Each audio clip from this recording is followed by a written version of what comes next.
Hello and welcome to the Fantasy Football Fix. I am Richard from the Dipsy Dudes, and tomorrow the greatest competition on the face of the earth begins again. It's Premier League Fantasy Football, and by association, the Premier League itself. This show is dedicated to all things fantasy football related. We are going to be looking at the trends, we're going to be looking at who's not, who should we be looking out for. We're going to be looking at it all. Firstly, the Fantasy Football League that we'll be concentrating on this season. Now, there are many you can choose from, but the one we'll be concentrating on is the official Premier League Fantasy Football game. You can find it on the link right by here, probably in the description as well. As I said, there are many you can choose from, but we're going official, we're focusing on that one. But I know there may very well be somehow some people out there who are the, shall we say, fantasy football uninitiated, that this might be your first season in the big game. First of all, welcome, where have you been? But for you uninitiated, let's have a look at some of the basics of fantasy football. You have £100 million to pick 15 players. That's 2 goalkeepers, 5 defenders, 5 midfielders and 3 strikers. That leaves you with 11 starters and 4 bench players. Minimum requirements are you have to play at least 1 of your goalkeepers and you have to play at least 3 defenders. Other than that, you can pick any formation you wish. Whether it's 4-4-2, 3-4-3 or 5-4-1, the choice is yours. Though why you would play 5-4-1, I have no clue. Defences do not win championships, attackers do. That's what happens in this game. Now you also have to pick one of your players to be your captain. Oh, captain, my captain. Now that specified captain will have his points every week doubled. That's right, double points for your captain.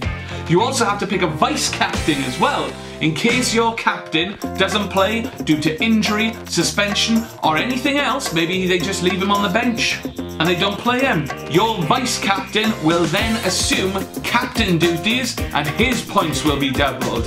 Now I know what you're thinking. What happens if your captain and vice-captains both are out injured or both don't play? Then you don't get any players who get double points. Boom! That's how harsh this game is.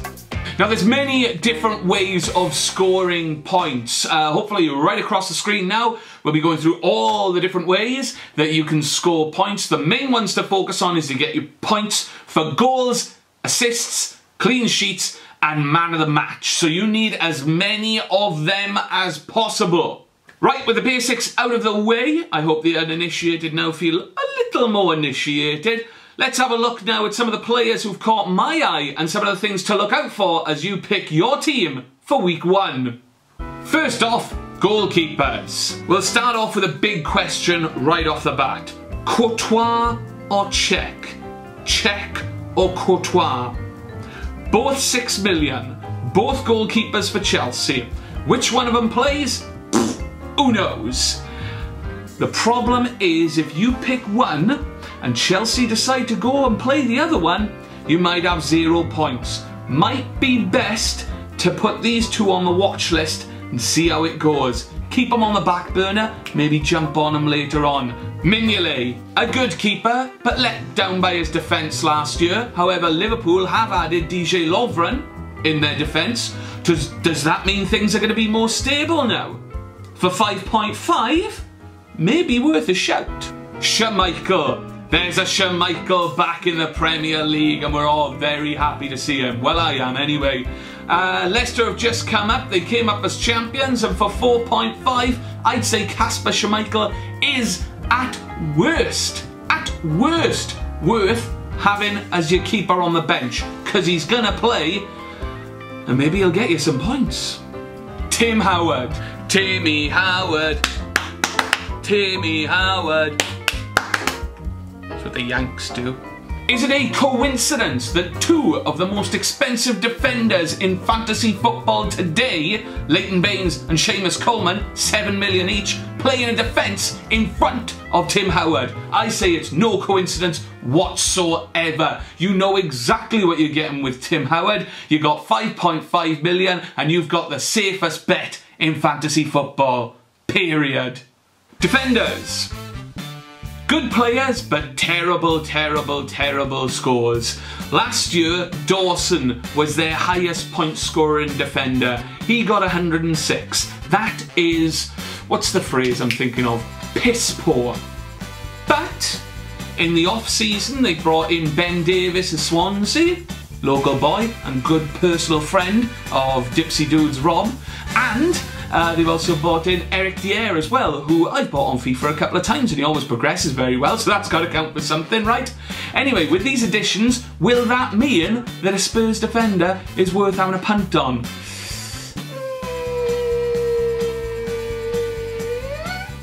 Hangeland. Sorry, I pronounced that wrong. It's not Hangeland, it's Hangeland. Hangeland. Dipsy Dudes. Hangeland hasn't been at his best for a long time. I think his highest points total was from season 2010-11. But he is now playing in Tony Pulis's Crystal Palace team. Tony Pulis knows how to organise a defence. He loves a big man at the back. Tony Pulis loves a set-piece attack involving a big man from the back. Now, is Hangeland going to benefit from that? I think he might. And for only, what, 5 million? Maybe worth a shout. Manchester United. Here we go. So, with Louis van Gaal deciding to play 3 at the back with wing backs, that means that their defenders are going to get a lot of game time. However, how reliable are Jones, Evans and Smalling? Speaking as a Man United fan, Now you can get either of these 3 players for 5.5 million. Might be worth a gamble, maybe. At the very least, I would say put them on your watch list, see how things go in the first couple of weeks, see if they're worth going for, because they are relatively cheap compared to other big teams, but the reason that they are relatively cheap is because they're relatively unreliable. Midfielders. Cesc Fabregas, the return of a points machine. However, will Jose deploy him the same way that Arsene did back when he was at Arsenal? Or will Fabregas just become another cog in the machine like he was at Barca? Basically, will Chelsea let him run the show? Also, with Chelsea having so many midfielders, is Cesc Fabregas guaranteed a start every week, which is one of the most important things in fantasy football. He's 9 million, is he worth a shout? The £9 million club, with Fabregas, Walcott, Silva, Gerrard, Mata and Ramsey. All capable of having a stormer, all capable of having a quiet couple of weeks. Chances are you're going to end up with at least one of them in your team. Which one will you choose? Ross Barkley, still only 7 million, still improving. He's the big hope of English football. Do you know what? Why not? Why not put him in? Ashley Young. Hasn't played well in a long time, but has looked good on pre-season tour in the States now that they're deploying him as this kind of left wing back. For 5.5 million, is he worth the punt? I would say might have to wait a couple of weeks and see if you can jump on the bandwagon if he starts performing, because pre-season is a good indicator, but it ain't the be-all and end-all, you know what I'm saying? Strikers. Bojan, the perennial wonder kid. He's never followed up on the promise that he showed when he was a teen, but he's in the Premier League, he's at Stoke, he's with Mark Hughes, and he's 5.5 million. I would say he is worth putting on your bench at the very least, because he's looked hella good in pre-season. And I know what I said about pre-season before, but if you can find a prolific striker for 5.5 million, oh, you'll be making it rain points. So I say, worth the gamble. Diego Costa. Huge reputation, but how many big names have rolled up at Stamford Bridge over the years and failed to deliver? Mutu, Shevchenko, Torres, Lukaku was an £18 million striker. I know they've sold him, but 18 million they spent on him. Dembele, you can name many more on top of that as well. The thing is, the only striker at Chelsea who ever made it was Didier Drogba. And guess what? They got Didier Drogba back. So, for 10.5 million, is Diego Costa a risk? He's certainly got the talent. FYI, Drogba is 6.5 million. Will they play him though? Nah. Wilfried Bony. But Bony is attracting a lot of interest from a lot of Premier League clubs, and he finished last season very, very, very strong. Even though I'm worried about Swansea staying in the league this season, I think he will score goals regardless, and I think that also counts even if he does get transferred elsewhere. Whatever Premier League club he is at, he's gonna score goals. The best of the rest. Crystal Palace have got an interesting couple of players that I'd like to have a look at. One being Fraser Campbell. He scored 6 goals last year, but now, after leaving Cardiff, they're that way, Swansea's that way, Cardiff's that way. Now that he's at Crystal Palace instead of Cardiff, things are a lot more stable for him. Can he improve on the 108 points he scored last year? Again, another player for 5.5 million might be worth a bench place if you need money to spend elsewhere. Jason Puncheon, great finish to the season last year, and 131 points he got and 7 goals, which is a fantastic return. And bearing in mind, he's a £6 million player. I think if he continues that form, he could be that player that everyone has to have in their team. Keeping up to date with transfers. Sometimes changing clubs can change a player from being a to a I can see what you mean. Look at Lukaku. He's just gone to Everton. If he'd have stayed at Chelsea for £9 million, would not have touched him. Now that he's gone to Everton, he's going to go to he's going to go to Everton, and he is going to be the main man. Guaranteed starter, guaranteed man at the top, and now suddenly for 9 million, well worth having in your team. So get on him. Julian Lescott is another one. He's gone from Man City, much like Jack Rodwell, they both left. Lescott went to West Brom, so might be worth half a punt maybe. Rodwell has gone to Sunderland, which again might be worth half a punt if you're looking to round out your team with a couple of slightly cheaper players. The thing is with Jack Rodwell, is he a points machine or is he like a Czech Tiote? Is he someone who's going to come in and get you, well, 1 point because he played 90 minutes and got a yellow card? Have to see.